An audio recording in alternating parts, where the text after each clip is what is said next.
Hi, everybody. I'm Jenny. Welcome to Parenting in Hindsight. I'm joined by my daughter, Maggie. Hi.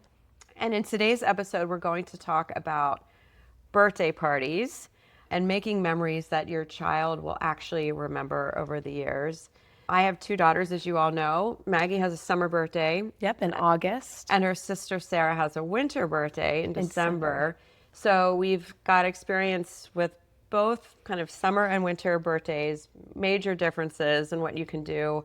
Summer birthdays, obviously, you can be outside, and then winter birthdays, you have to be inside. And those winter birthdays can be a little more expensive sometimes because you can reserve places, and we'll talk about that and some ideas that aren't too expensive. And again, our focus on today's episode is making birthday memories that the children will actually remember. So, Maggie, what birthday party can you remember as your earliest one? I remember a pool party I had one year. How old do you think I was for that? I think you were 8. So I remember there was some lightning, so we couldn't go in the pool for the whole time. So I remember that. And then I think it was the year before when I was 7 that it was something with American Girl dolls. I don't have much of a memory of that. I remember I got a new outfit. So that was a takeaway. But other than that, I think like 7 and 8 is some of my earliest memories of my own parties. I have like snippets here and there of friends' parties and some activities, but I think that must be the earliest age. So age 7 or 8 parents is really where the memories are start to come into focus. They're not even super clear. So I think that's really good to hear because I think this should take the pressure off of all of us that you don't have to go over the top for those early birthday parties. I know there's a lot of pressure, parents, for capturing things on social media, and then we feel, oh, we have to have a bigger party for our 2-year-old because the neighbors had a petting zoo and a clown and it was just over the top and cost $1,000 and we got to keep up with the Joneses. But looking back of our experience in hindsight, you don't need to do that because they're not going to remember it anyway. So let's talk about birthdays through the ages. So when your child is turning 1, so this is your first birthday party, it's really special, your baby's turning 1, keep in mind they're not going to remember a thing. So this is for you, mom and dad, and for the grandparents. I think the importance of the first birthday is to keep it simple. So invite family. The kid doesn't have any friends at this point. If they're in daycare or being watched by a grandparent or at home, it's just family. So keep it to family, schedule it around nap time so your child's not fussy. Have a cake and take lots of pictures because the pictures are really going to be the memory of that moment. So that's birthday number 1, I think, and 2, and probably 3. What do you think, Maggie? Yeah, you're definitely having fun in the moment, which is important for the parents. They want to see the kid having fun. So maybe by 3 or 4, there's some activities. There hopefully are some friends. But yeah, again, I have absolutely no memory of what we did for those. And even to backtrack, I remember a rule that you had was that my sister and I would get a birthday party until we were 10. So we always knew that all along. So when year 11 came, that was not a surprise. We did 1 through 10, and then 13 had a little party, and 16, we had a sweet 16, and that was kind of it. On our 11th birthday, maybe we would go out for dinner or something, And there was a sleepover. but that's just to have that in mind as we're talking about these birthday parties. But from 1 to 10, we did plan a party, and that's what we're focusing on. Yep, that's a great point, Maggie. I forgot about that rule.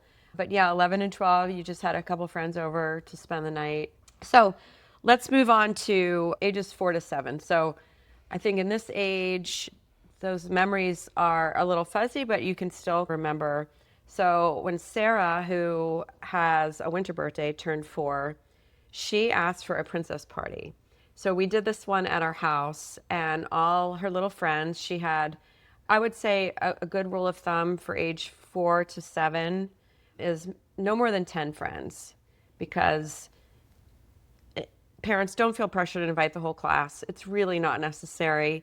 Just be discreet about the invitations and don't pass them out in school. Email the parents so that kids aren't walking around with invitations at school. So you can keep your party more manageable for that age group, because otherwise it's going to be too overwhelming for kids that age. So back to the princess party. Her friends came over. They were all dressed as little princesses or princes. I think there were a couple little boys there. And I invited the parents too. So at that age, it was important for us to have sort of parent and kid parties because, again, the kids aren't fully going to remember, and they're really not able to be at someone's house for a couple of hours without their parents there at that age. So at least that was our perspective at the time. So we invited our friends, grandparents, and then up to 10 kids. And it was really cute because, like I said, all the kids dressed up, but then several of the parents dressed up. So one of our friends, the dad, showed up in a tuxedo, and he was just like Prince Charming. I think Sarah didn't even recognize him, and this is our good family friend, and he came in a tuxedo, and it was really cute. And so those parties at your house, I think the important advice that I can share is keep it structured. So go in your head like what you're going to do at first. So the kids arrive, it's maybe a 15-minute window, have an activity planned, maybe 2 activities, and then give the kids some food. So we would have kid appropriate food like chicken nuggets and maybe some fruit and some cheese. And then I had adult food kind of set up around our kitchen island too. So for this princess party, I had the table decorated with a tablecloth and made it fancy. And that all the little princes and princesses felt very special. And then the parents just snacked around the island. And then maybe have another activity. So we did pin the crown on the princess. We made that game up. So again, it was very inexpensive. And then you can move to cake. Maggie, do you have any perspective on whether kids should open presents at the party or whether this should be done after everyone leaves? This is a question I think is on a lot of people's minds. That's a really good question. I think for a kid's party, it's more respectful to open the presents after everybody leaves. I think it can be chaotic during the time of the party, and the receiver of the gifts might not even appreciate them fully because they're trying to fly through it. As a kid, you're just so excited to get these gifts. Mm-hmm. You're just tearing them open. And it maybe for the friends watching who are the givers of the gifts, they might feel a little embarrassed if they got the same gift as someone else, or they might not even know what gift they're giving their friend if their parent bought it for them. And so I think just to alleviate some awkwardness and to fully then be able to have your child appreciate the gifts, I think I would recommend opening them after the party, and just so then you can really focus on it and make sure the child's appreciating them. And yeah, I think that's how I would recommend. I really like that answer. And this is something we struggled with at the time, whether to open, and we did both. So we had you two open presents in front of kids, and then we kind of learned along the way to not do that. So it's interesting to hear your answer that you would recommend not. And I think some of the drawbacks of doing it in the moment, like you said, some of the kids might not even know what their parent had bought. The other thing is some kids have very short attention spans, and they're not going to be able to sit around in a circle and watch someone else open all these gifts. Yeah, you could even see kids getting jealous that that kid's getting all the gifts, and maybe the other kids start opening their gifts and playing with the toys, or the kid opening the gift starts playing with the toy and then forgets to open the other one. So I could just see it maybe going badly, but I do like what you said about the structure of the party and to have a plan.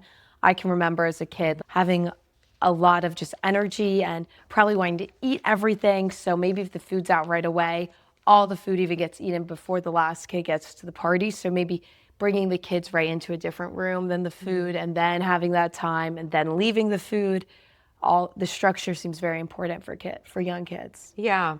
Let's talk about some party ideas for that age group of 4 to 7, both summer birthday ideas and winter birthday ideas. So Maggie, you had mentioned an indoor party that you had was at a doll store. You had a kind of tea party for your dolls.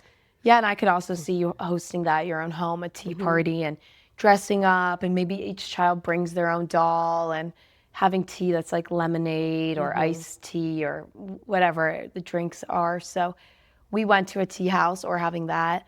I remember that trampoline parks were really fun, whether it's your own birthday party or someone else's. You just get all the energy out and then you take a break and have food and cake and then you go back to the trampoline park. Pool parties, but the younger you are, the scarier that could be having a pool party. I remember one of our neighbors hosted a pool party and hired a lifeguard from a local pool, or you ask your neighbors, is anyone certified in lifeguarding? Is anyone's teenage child certified in lifeguarding? And it takes a little bit of pressure off the parents. Of course, all the parents there should still be watching the kids in the pool, but if you need to run inside to go get the birthday cake, you're not abandoning young kids in the pool. So that would be a fun idea, especially if you know someone with a swimming pool and other people don't have one in the summer. Every kid loves to swim. Yeah, other sort of water themed, if you don't have a pool, which many people don't, you can still do an outdoor water themed birthday party. Yes, I did this many times. Water balloons, slip and slide. I remember having birthday parties and going to friends' birthday parties where you just tell kids to please wear a bathing suit, and there's a slip and slide, there's water balloon fights, there's sprinklers, there's just tables set up outside, maybe some water games that are planned in advance with water guns or water balloons that the parents can step in and organize some. I think that's another thing, the older you get, between 4 and 7, at age 4, maybe all planned activities, and then by 7, you kind of trust that for some time the kids will be able to run around and entertain themselves, but maybe a few fun structured games. Yep, structured games. I think scavenger hunt parties are also really fun for outdoors. And for those with winter birthdays, you could even do it inside, like hiding Easter eggs inside, or, a scavenger hunt inside is doable. Yeah, I think the big thing is having a theme, even if it's the theme of a movie and then you watch the movie, or making pizzas at home, or bringing pizza in, or any activity. You have to pick the theme and then find activities on the internet that can go with that theme. Yep, and I have 2 daughters, as you all know, so a lot of our parties were like maybe more girl themed other than the outdoor parties, but some of the co-ed birthday parties that I can remember that my kids went to is everybody wears their favorite sports jersey, and then you watch an NFL game or a basketball game or whatever sport the child is into, and then you have sports themed games. One of you went to a paintball party. I think that might have been Sarah. Went to a paintball party, which was super fun. Or I played soccer and we reserved, it was inside, we reserved a soccer field, or you could do it outside at a park. And we played a soccer game against the parents, and we all wore jerseys to that. And we had ice cream instead of a cake because it's hot and you're all running around. That was really fun. Yeah, and didn't someone have an ice cream truck show up at a birthday party once? That's a key highlight. If it's a summer birthday and you're just outside playing, the ice cream truck comes. Nothing excited me more as a kid than the ice cream truck, and everyone got to pick out one thing. That was really fun. Yeah, you heard that music coming and all the kids went wild. Yeah. Yeah, that's really fun. Yeah, and for those winter birthdays, like Maggie mentioned, make your own pizza party. We've done that. You can do a cookie decorating or hot chocolate bar. Oh, yeah. Our fun winter theme ideas where it's warm and cozy. At-home salon, or that's another birthday party I had. We went and got our nails painted. I think that might have been like 5 or 6. Yeah, we did a nail salon party, and all it was is they just painted your fingernails. It was pretty basic because you were younger. But you could also do that at your home. Yep. You do manicure, pedicure. You could get little foot scrubs and things like that. And then you could give little lotions or nail polish to take home for gift ideas. Yeah, that's definitely bringing back some memories for sure. Those are all really fun themes. Yeah, absolutely. Maggie, what do you think in that age 4 to 7 age group that we're talking about? How much do presents matter?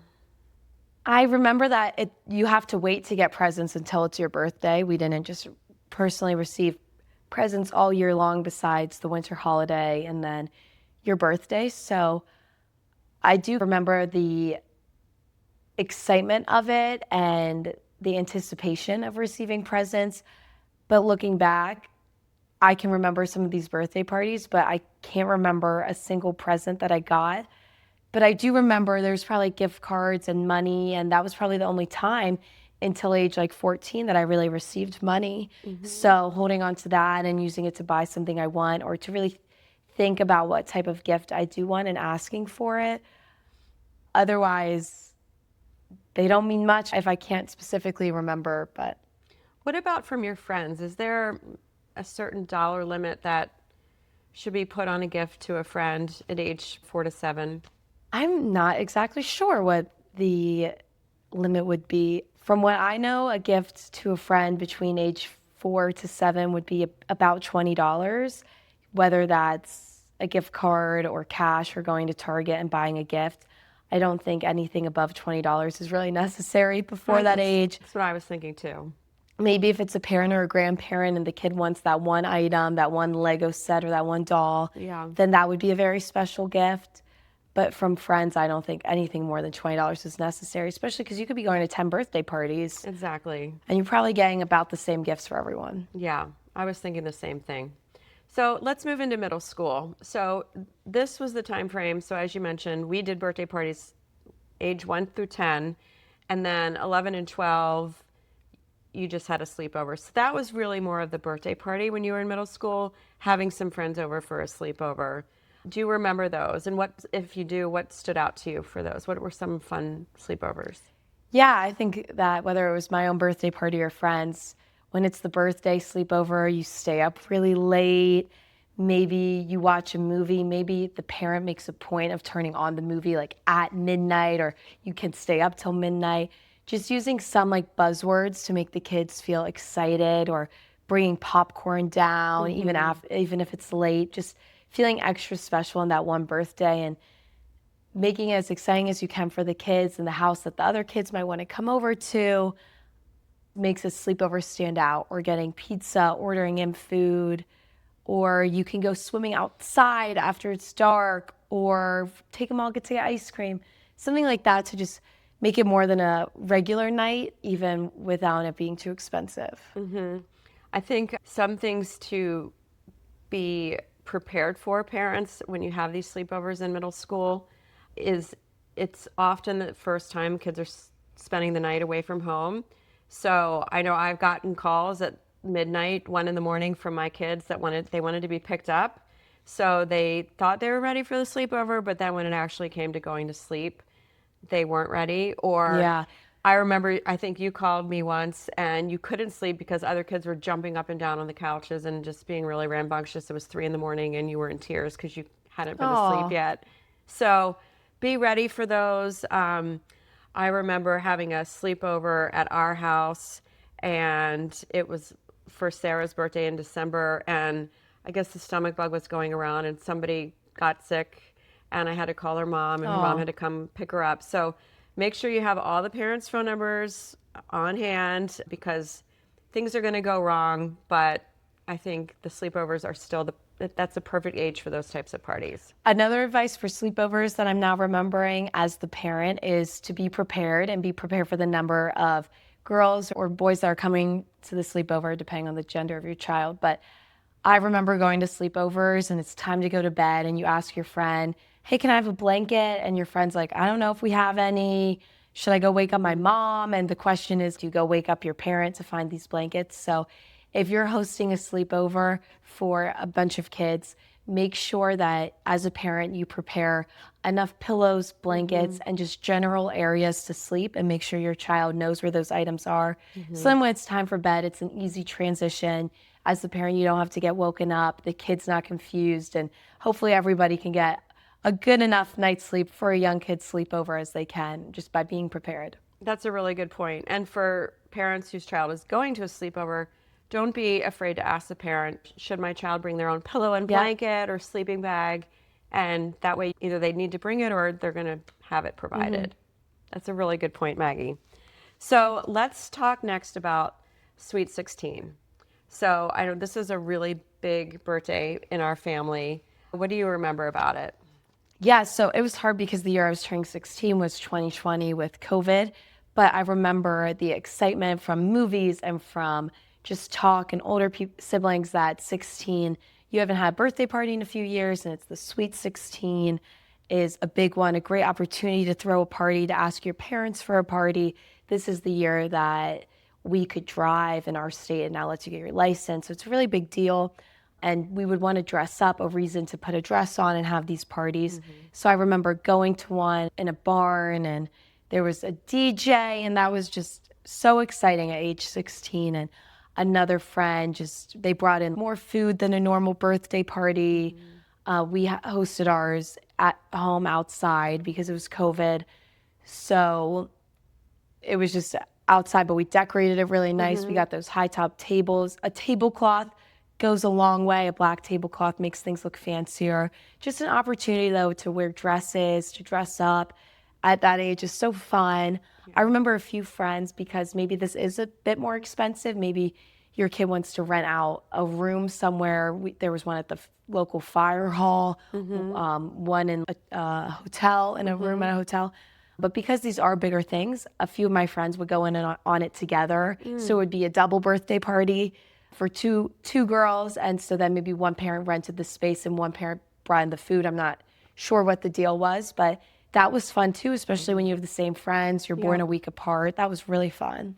Yeah, for Sarah's Sweet 16, we did it at a local bar, but on a Sunday night when they had an upstairs area, and it was much more affordable because it was Sunday night and there was nothing else going on. And then for yours, like you said, it was during COVID and the summer, so we did it outside. But I think that's when you're going to look back and remember your Sweet 16. Yep. I think the other thing that was different about the Sweet 16 party is it was co-ed.